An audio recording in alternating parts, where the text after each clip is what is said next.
किसान, बदलते भारत की शान।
दूरदर्शन किसान चैनल चौपाल चर्चा की टीम पहुंची हरियाणा के जिला करनाल के गांव तरावड़ी में। नमस्कार, आप देख रहे हैं दूरदर्शन किसान कार्यक्रम चौपाल चर्चा में आप सभी का स्वागत है। मैं हूं ज्योत्सना टंडन। चौपाल चर्चा एक ऐसा कार्यक्रम है जिसमें हम सरकार द्वारा चलाई जा रही योजनाओं के बारे में चर्चा करते हैं, जानने समझने की कोशिश करते हैं कि हमारे किसान भाई बहन उन योजनाओं की कितनी जानकारी रखते हैं और उनका कितना लाभ ले पा रहे हैं। आज हम आप पहुंचे हैं हरियाणा के करनाल जिले के तरावड़ी गाँव में और आइए चलते हैं गाँव की चौपाल में।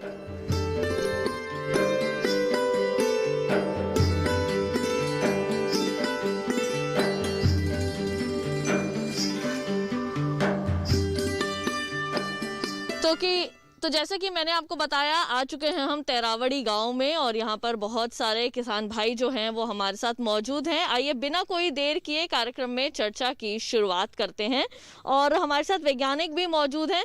तो आइए सबसे पहले उन्हीं से जो है वो हम बातचीत की शुरुआत करते हैं और जानने समझने की कोशिश करते हैं आज जिस विषय पर हम चर्चा करने वाले हैं। सर, सबसे पहले मैं आपसे बात करना चाहूँगी, अपना नाम बताइए सर। मैडम, मेरा नाम डॉक्टर राजबीर गर्ग है। मैं कृषि विज्ञान केंद्र करनाल का इंचार्ज हूँ और फसल अवशेष प्रबंधन पर हमारा केवीके कई वर्षों से कार्य कर रहा है। जी, मेरा आपसे प्रश्न यही है कि फसल अवशेष प्रबंधन की हर साल जो है वो बात होती है। सितंबर, अक्टूबर, नवंबर का महीना आते ही जो है वो राजधानी के जो लोग हैं उनको काफ़ी तरह की दिक्कतें जो है वो जिनका सामना करना पड़ता है। किस तरह से हमारे किसान जो हैं वो फसल अवशेष प्रबंधन कर सकते हैं? देखो, फसल अवशेष प्रबंधन की जो है ना समस्या, तो ये जो है ना गंभीर है। सारी गंभीर समस्या फसल अवशेष जला जाता है, खासकर हरियाणा पंजाब के एक क्षेत्र में। उससे जो है ना प्रदूषण होता है और प्रदूषण सारा एनसीआर रीजन में जाता है। अब उसके प्रबंधन की प्रक्रिया शुरू हो गई है। हर तरह की मशीन हमारे पास है, हर स्थिति से निपटने की बात है। किसानों को जागरूक किया जा रहा है, टेक्नोलॉजी का अडोप्शन बहुत अच्छा हुआ है, जो जलाने की समस्या काफ़ी मात्रा में घटी है और हमें लगता है कि अगले 2-3 साल में हम इसको जीरो बर्निंग की तरफ जो है ना बढ़ रहे हैं। हैप्पी सीडर एक बहुत अच्छा यंत्र है जिसमें आप कंबाइन की कटाई के बाद सीधी बिजाई कर सकते हो। एक नया इम्प्लीमेंट इसी साल लॉन्च हुआ है, सुपर सीडर कहते हैं। उससे किसान में बहुत लोकप्रिय हुआ है, बहुत किसानों ने अपनाया है। जीरो टिलेज ऐसी ही तकनीक है।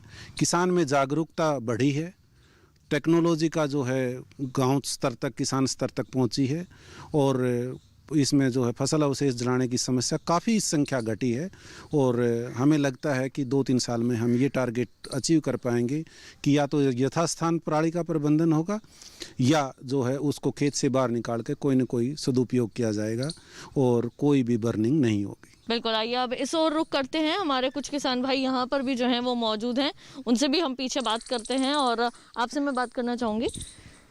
अपना नाम बताइए। मेरा नाम मनोज कुमार है।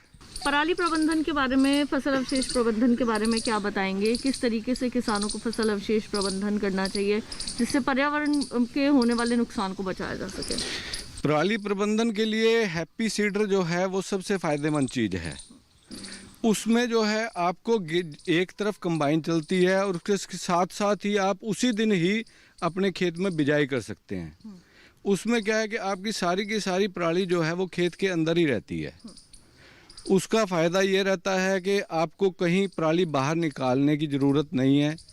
जैसे कि आजकल बेलर चल रहा है, लेकिन बेलर फ़ायदेमंद चीज़ है, उसके लिए सब्जी वालों के लिए बहुत फ़ायदेमंद चीज़ है। जिसने वेजिटेबल लगानी है उसके लिए मजबूरी है, क्योंकि उसके पास और कोई चारा नहीं है, उसके लिए बहुत फ़ायदेमंद चीज़ है बेलर।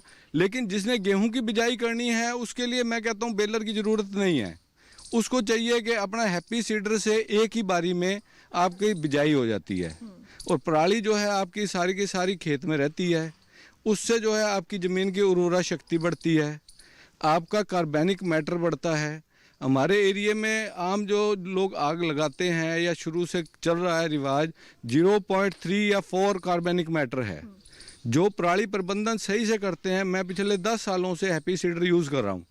तो हमारी ज़मीन में जो है इस टाइम 0.89 कार्बनिक मैटर है, जो कि बहुत काफ़ी अच्छा है। काफ़ी अच्छा है। तो इसलिए मैं सभी से रिक्वेस्ट करता हूँ कि आप उससे एक ही उसमें आपका काम हो जाता है, कोई उसमें दिक्कत भी नहीं है। बिल्कुल। अब आइए इस ओर रुक करते हैं और यहाँ पर भी हमारे साथ जो है वो विशेषज्ञ मौजूद हैं, इनसे भी हम बातचीत करते हैं। सर, मैं चाहूँगी अपने स्थान पर आ जाए। अपना नाम बताइए सर। मैं रामगोपाल शर्मा, जी खंड कृषि अधिकारी नीलोखेड़ी। जी सर, पराली प्रबंधन के बारे में जो हमारे किसान हैं जो अक्सर पराली को, फसल अवशेष को जो है वो जला देते हैं, जिससे पर्यावरण को नुकसान होता है और साथ ही हमारा जो शरीर है वो भी कहीं ना कहीं उसका नुकसान झेल रहा है और आगे चलकर भी उसका काफ़ी हमें दुष्परिणाम देखने को मिलते हैं। किस तरीके से पराली का या फसल अवशेष प्रबंधन जो है वो हमारे किसान आसानी से कर सकते हैं? देखिए, किसानों को फसल कटने के बाद फसल अवशेष प्रबंधन करना होता है। सरकार इसमें बहुत हमारी किसानों के लिए मदद कर रही है। लगातार उनको 80% सब्सिडी पे कस्टमर हायरिंग सेंटर बनवा करके उनको सब्सिडी पे यंत्र दिए जा रहे हैं। 50% पे यदि कोई व्यक्तिगत अकेला कोई किसान लेना चाहे तो 50% अनुदान पर ऐसे यंत्र जो पराली को प्रबंध करते हैं उनको मुहैया कराई जा रही है सरकार द्वारा। और इससे अलग बहुत सरकार प्रति एकड़ 1000 रुपये जो बेलर से किसान पराली का प्रबंध करवाते हैं, उसको उठवाते हैं वहाँ से खेत से गांठें बनवा करके, तो उनको सरकार किसानों को 1000 रुपये प्रति एकड़ के हिसाब से इंसेंटिव भी दे रही है। तो इस तरीके से सरकार भी काफ़ी प्रयासरत है इस विषय पर और पराली प्रबंधन के कार्य में। और लगभग नीलोखेड़ी में अभी तक आज तक हमारे पास 60 किसानों ने आवेदन दिया है और लगभग 4 लाख रुपए, मतलब लगभग 800 एकड़ के आसपास हमारा एरिया की आज तक का हमारे पास किसानों के आवेदन आ चुके हैं कि उन्होंने 800 एकड़ का पराली प्रबंधन का कार्य गांठें बनवा करके उन्होंने अलग अलग फैक्ट्रियों में बेच दिया है। तो वो पैसा सरकार 1000 रुपये प्रति एकड़ के हिसाब से किसानों को देगी। ऐसे ही हमारा सारे करनाल डिस्ट्रिक्ट में सारा हिसाब लगा करके सरकार उनको ये पैसा देगी।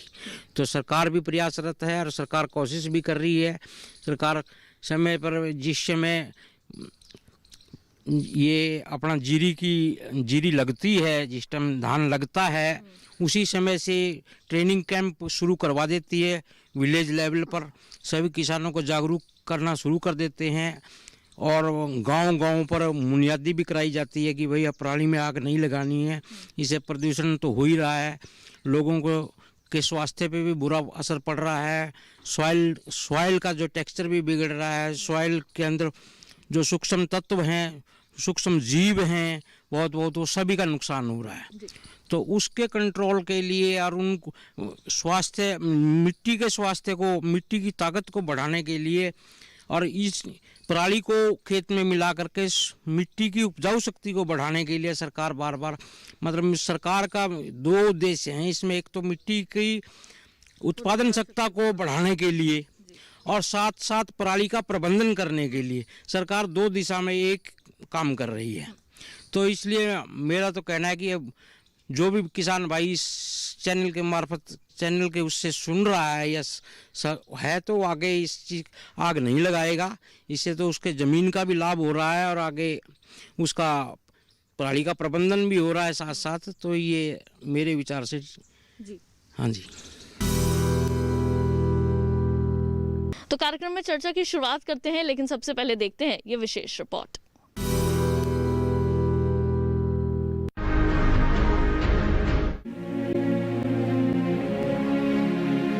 भारत में खेती से बचे अवशेष करीब 31 करोड़ 70 लाख टन होने का अनुमान है, जिसमें से धान के अवशेष या पराली 51 से 57% तक होती है। इस पराली को देश के उत्तर पश्चिम राज्यों उत्तर प्रदेश, पंजाब और हरियाणा में जलाए जाने की घटनाएं ज्यादा होती हैं, जबकि गुजरात, महाराष्ट्र, तमिलनाडु, असम, बिहार जैसे प्रमुख राज्यों में पराली का चारा घरेलू ईंधन औद्योगिक कामों में उपयोग में लाया जा रहा है। पराली जलाने की कुछ खास वजहें भी हैं। आज की खेती में मशीनों का इस्तेमाल बढ़ा है। इनमें से एक मशीन है कंबाइन हार्वेस्टर। इस मशीन ने खेती में कटाई के काम को बहुत आसान बनाया है और किसानों की कई तरह की समस्याओं को हल भी किया है। लेकिन इसका एक परिणाम पराली के रूप में भी सामने आया। ये मशीन फसल का साफ दाना तो किसानों की झोली में डालती है, पर साथ ही उसे पराली भी सौंप जाती है। किसान इस पराली को मुश्किल समझते हुए इसके निपटारे के सरल उपाय के तौर पर इसमें आग लगा देते हैं। ये भी देखने में आया है कि धान की कटाई और अगली फसल की गेहूं की बुवाई में समय का अधिक अंतर नहीं होता, तो ऐसे में श्रमिकों की मांग अधिक होती है और कम श्रम उपलब्धता और अधिक मजदूरी को बचाने के लिए भी पराली को जला दिया जाता है।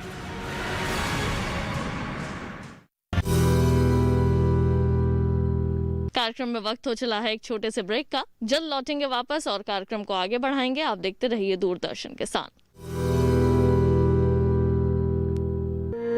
सूखा हो या बेमौसम की बरखा हो, कीड़ा लगे खेत में या दुविधा हो, बहुत ही कम प्रीमियम पे पूरी हो भरपाई, फसल बीमित रहे कटाई के बाद भी भाई। हाँ, ऋणी या अऋणी अब हर किसान लाभ उठाए। एक मौसम एक दर है, सब किसान बीमा कराए। प्रधानमंत्री फसल बीमा योजना से हर किसान मुस्काए। कृषि और किसान कल्याण मंत्रालय द्वारा किसान हित में जारी। ब्रेक के बाद एक बार फिर आप सभी का स्वागत है कार्यक्रम चौपाल चर्चा में। आइए कार्यक्रम में चर्चा को आगे बढ़ाते हैं। आइए एक बार अब पीछे का रुख करते हैं। हमारे कई किसान भाई जो हैं वो पीछे भी मौजूद हैं, उनसे भी बातचीत करते हैं और उनसे भी जानने समझने की कोशिश करते हैं कि सरकार द्वारा ये जो समय समय पर योजनाएं चलाई जा रही हैं उनका किस तरह से ये जो है वो लाभ ले रहे हैं। आपसे मैं यहाँ पे बात करना चाहूँगी, अपना नाम बताइए। मेरा नाम धर्मवीर सिंह है। जी धर्मवीर जी, आपसे मैं बात करना चाहूँगी फसल अवशेष प्रबंधन के ऊपर। किस तरह से जो हमारे किसान हैं वो फसल अवशेष प्रबंधन करके पर्यावरण को नुकसान से बचा सकते हैं? मैडम, ये जो हमारा पराली का विशेष तौर पे दिक्कत आती है, इसके जलाने से जो धुआं उड़ता है उससे जो पोल्यूशन होता है, सबसे बड़ी दिक्कत उसमें आ रही है। लेकिन इसमें किसानों की भी बहुत बड़ी दिक्कत है।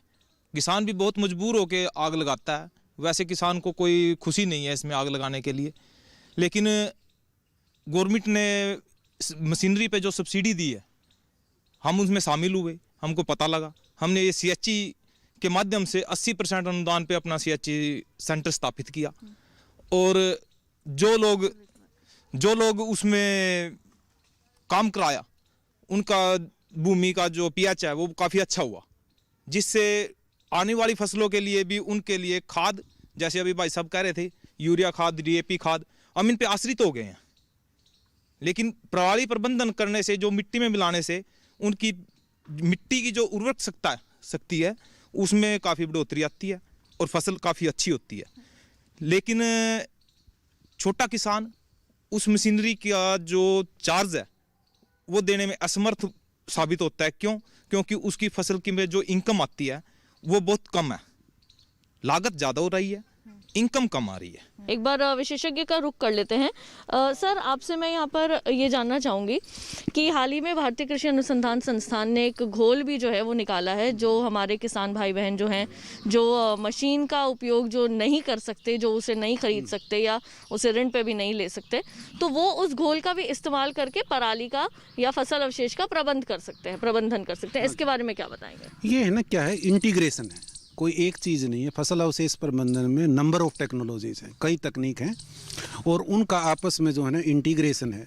और जो आप घोड़ की बात कर, डिकम्पोज़र की बात कर रहे हैं, पूसा डिकम्पोज़र का, अगर उसका प्रयोग करें तो उसका फ़ायदा ये मिलता है, पराली जब खेत में मिलाई जाती है तो अगर ज़्यादा समय तक पड़ी रहती है तो फसल पीली पड़ती है, समस्या आती है। उससे क्या है कि डिकम्पोजिशन का प्रोसेस जो है वो थोड़ा सा फास्ट हो जाता है, जल्दी फास्ट होगा, जल्दी गलेगी, तो जो गेहूं की फसल में जो समस्या आने वाली है वो कम हो जाती है।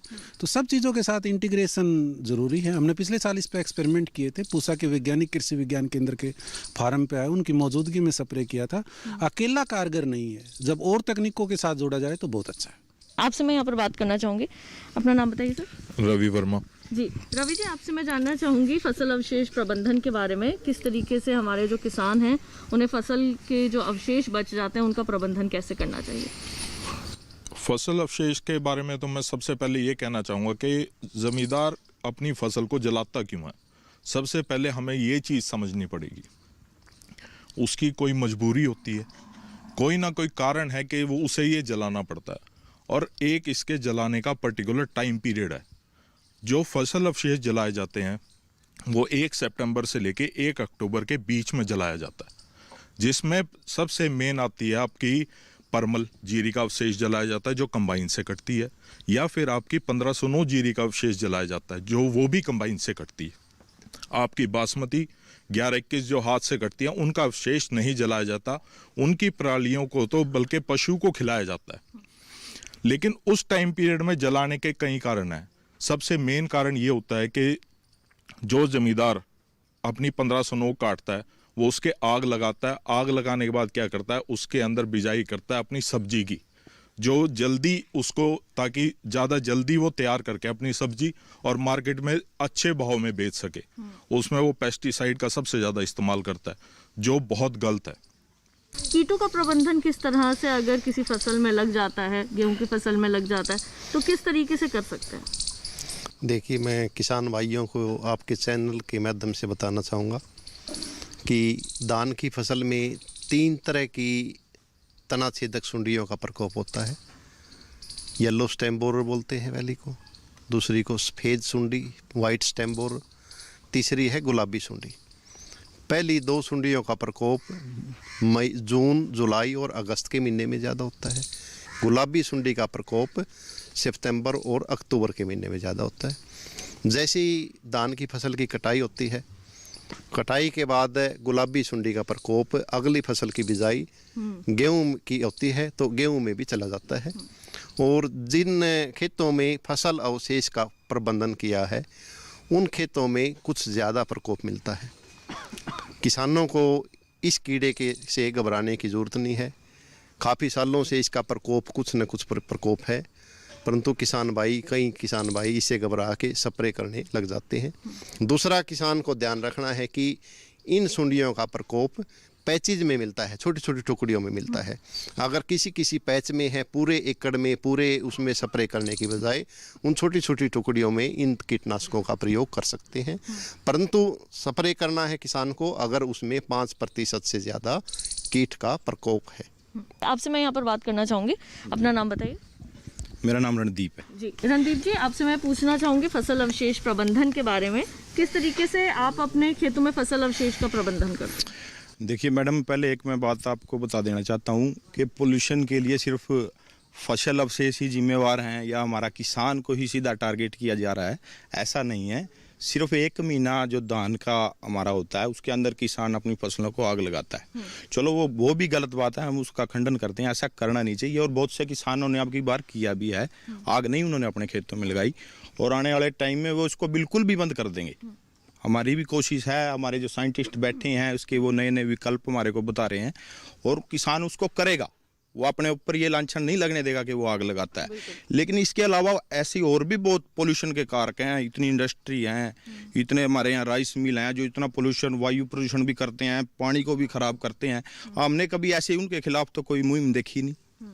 सिर्फ किसानों के लिए इतना हुआ मचा हुआ है कि दिल्ली तक किसानों ने पोल्यूशन कर दिया, वहाँ तक पोल्यूशन कर दिया।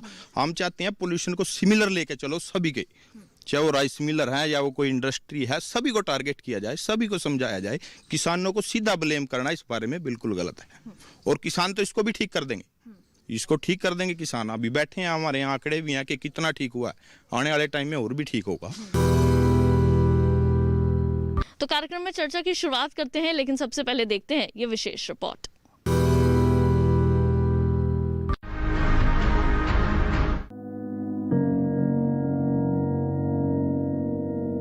पराली को जलाने से मनुष्य और मवेशी, मानव और मिट्टी सभी पर खराब असर पड़ रहा है। कई अध्ययनों से ये बात सामने आई है कि इससे कई तरह के जीवों के जीवन को नुकसान पहुंच रहा है। इनमें ऐसे जीव भी हैं जो खेती के लिए लाभकारी होते हैं। पराली जलाने से ग्रीन हाउस गैसें निकलती हैं। ये गैसें धरती का तापमान बढ़ाती हैं, जिसके प्रभाव से आने वाले समय में खेती ही नहीं, मनुष्य का जीवन भी बदल सकता है। पराली जलाने से मिट्टी की सेहत पर बुरा असर पड़ता है। जहां पराली जलाई जाती है, वहां की मिट्टी काली पड़ जाती है और उसमें मौजूद पोषक तत्वों पर अधिक तापमान का खासा असर देखा गया है। इसका असर ये हो सकता है कि अगली फसल के लिए जरूरी पोषक तत्व मिट्टी में नहीं होंगे, जिससे कुल उत्पादकता में कमी आ सकती है। देश का वैज्ञानिक समुदाय भी इस समस्या का हल निकालने में जुटा है। पराली जलाने की घटनाओं के बारे में पता लगाने के लिए सैटेलाइट की मदद ली जा रही है और किसानों को पराली से खाद बनाने, गत्ता और दूसरी चीजें बनाने और बिजली बनाने के लिए इसके उपयोग की सलाह भी दी जा रही है।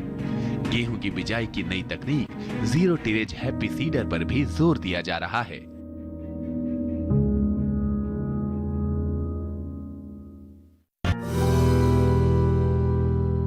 कार्यक्रम में वक्त हो चला है एक छोटे से ब्रेक का। जल्द लौटेंगे वापस और कार्यक्रम को आगे बढ़ाएंगे। आप देखते रहिए दूरदर्शन किसान। किसान भाइयों, गांठ बांध लो, गांठ बांध लो, बात बहुत है काम की, समृद्धि के पैगाम की। मिट्टी के मिजाज को समझो, मिट्टी के हर राज को समझो, मिट्टी की तुम जांच कराओ, मुफ्त सॉइल हेल्थ कार्ड ले जाओ। कभी मुनासिब बीज लगाओ, सही किस्म की खाद ले आओ, जितनी जरूरी उतनी डालो, सही मात्रा खुद पहचानो, इसको अपना मंत्र बना लो, मिट्टी की सेहत को जानो। बात बहुत है काम की, कम लागत अधिक वरदान की। किसान भाइयों, गांठ बांध लो, आज ही मिट्टी की जांच कराएं, राज्य सरकार के कृषि अधिकारी से संपर्क करें और मुफ्त में सॉइल हेल्थ कार्ड पाएं। कृषि और किसान कल्याण मंत्रालय द्वारा किसान हित में जारी। ब्रेक के बाद एक बार फिर आप सभी का स्वागत है कार्यक्रम चौपाल चर्चा में। आइए कार्यक्रम में चर्चा को आगे बढ़ाते हैं। आपसे मैं बात करना चाहूँगी, अपना नाम बताइए। मेरा नाम ईश्वर सिंह है। मैं मतलब हार्वेस्टर पे जो ये पीछे SMS सिस्टम लगा हुआ है ना, उसकी वजह से मतलब किसानों को बहुत परेशानी आती है कि भाई वो रेट नहीं दे पाते उसका। उसमें हार्वेस्टर का भी डीजल ज़्यादा लगता है और जो किसान से जो वो रेट लेते हैं ना, जैसे 2500 या 2000 नहीं दे सकते वो, उसमें डीजल मतलब ज़्यादा लगता है इसमें SMS सिस्टम में। तो आप इसके लिए क्या समस्या है आपकी, क्या कहना चाहते हैं? जिससे इसके लिए ये समस्या है कि भाई उसका कुछ ऐसा सिस्टम करे कि भाई किसानों पे भी जोर ना पड़े और ना हार्वेस्टर वाले पे जोर पड़े, ये आराम से मतलब दोनों का लेवल बना रहे उसमें। फसल अवशेष प्रबंधन के बारे में क्या बताना? मैं तो पराली को निकाल के जो उसको कंपोस्ट खाद बनाता हूँ, उसको अपनी कुर्डी पे डाल देता हूँ और पशु है मेरे पास, पूरा साल उसके ऊपर गोबर डाल देता हूँ। वो डलता रहता है, साल के बाद वो सारा खाद के रूप में मुझे मिल जाता है और मेरे खेतों की अच्छी क्षमता है। अच्छी ऑर्गेनिक खेती करता हूँ मैं। ऑर्गेनिक खेती करता हूँ, सब्जी वगैरह भी लगाते हैं और टाइम से लगाते हैं हम। ये नहीं कोई जल्दबाजी नहीं करते, क्योंकि किसान अक्सर जल्दबाजी कर देता है। जैसे जीरी लगाई, जल्दबाजी की। सरकार का टाइम तो है 10वें महीने की पहली तारीख को लेने का, फसल वो 9वें महीने की 15 तारीख को तैयार कर लेता है। फिर दोष सरकार का, वो भी गलत है, किसान का काम गलत है। वो जल्दबाजी क्यों कर रहा है? उसको समय पर करे। आंदोलन करता है, क्यों कर रहा है भाई आंदोलन? तो सरकार पे आंदोलन करे कि मेरे को 15 दिन पहले खरीद करे मेरी, या सरकार के हिसाब से चलो, या सरकार से अपनी जायज मांगो। ये जो आंदोलन चल रहा है, ये हरियाणा पंजाब के लिए तो ठीक नहीं है। ये बिहार उत्तराखंड उधर उधर के लिए ठीक है, उधर मंडियाँ नहीं है, यहाँ तो सारी व्यवस्था है, मंडी भी है, आड़ती भी है, सारा काम है यहाँ पर। तो यहाँ इस चीज़ की तो जरूरत नहीं थी। ये MSP वगैरह की ये कानून जो बनाया है इसकी मेरे हिसाब से तो व्यवस्था थी नहीं। जो ज़रूरत थी वो ज़रूरत किसान को ये थी कि वो अपनी डिमांड रखे भी 15 तारीख 9 महीने को मेरी फसल ली जाए। जब मेरे को 15 जून से पहले जीरी नहीं लगाने देते तो आप भी बॉन्ड लो, हमको बॉन्ड करते हैं भी आप 15 तारीख से पहले नहीं लगाएंगे, तो आप भी बॉन्ड हो, सरकार भी बॉन्ड हो कि हमारी 15 दिन पहले ले। जी, हमारा भी यही प्रयास रहता है कि आप सभी की जो समस्याएं हैं वो बिल्कुल समय रहते ही जो सरकार है उन तक पहुंचाने का पूरा प्रयास करें, जिससे कि प्रशासन तक आपकी बात पहुंचे और आपकी समस्याओं का जो है वो समाधान हो सके। आपसे मैं यहाँ पर बात करना चाहूँगी। सर, अपना नाम बताइए। राम सिंह मेरा नाम है। जी, राम सिंह जी, फसल अवशेष प्रबंधन के बारे में क्या बताना चाहेंगे? देखिए, ये एक नया शब्द किसानों को आया भी, फसल अवशेष प्रबंधन। कृषि का प्रबंधन आया था, बीज बोने का प्रबंधन आया था। ये अवशेष वाली जो समस्या है ये एक नई बात है। जो भी फसलों के अवशेष हैं उनका चारे में अक्सर हजारों सालों से या जब से बड़े प्रयोग होता चला आया है, वो किसी पशु पक्षी के खाने के काम आते थे। ये पहले बारी है कि ये वेस्टेज में ये इतना बड़ा पदार्थ, इतना बड़ा अवशेष, एक धान की फसल, इसको लगभग 2/3 देश तो चारे में प्रयोग करता है। जैसे महाराष्ट्र है, यूपी है, ये सिर्फ हरियाणा पंजाब में ही ये इसको अवशेष कहा गया, इसको बेकार समझा गया है। इसका उपयोग होना चाहिए। तो यहाँ पर जो हमारे किसान हैं वो कई तरह का अपनी भी जो अंदर की एक बात होती है वो भी रखना चाहते हैं, और हमारा पूरा प्रयास रहता है इस कार्यक्रम के माध्यम से कि जो सरकार की नई योजनाएं हैं, जो सरकार की नई नीतियां हैं वो आप तक पहुँचाई जाएं और किस तरीके से आप उनका सदुपयोग करें, कैसे आप उनसे लाभ ले पा रहे हैं, वो सारी बातें हम आपसे अपने इस कार्यक्रम में करते हैं। तो फिर हमने आज जिन सरकारी योजनाओं के बारे में बात करी, हम उम्मीद करेंगे कि घर बैठे आप जो हमारा कार्यक्रम देख रहे हैं आपको भी इन सब बातों से जरूर लाभ मिलेगा।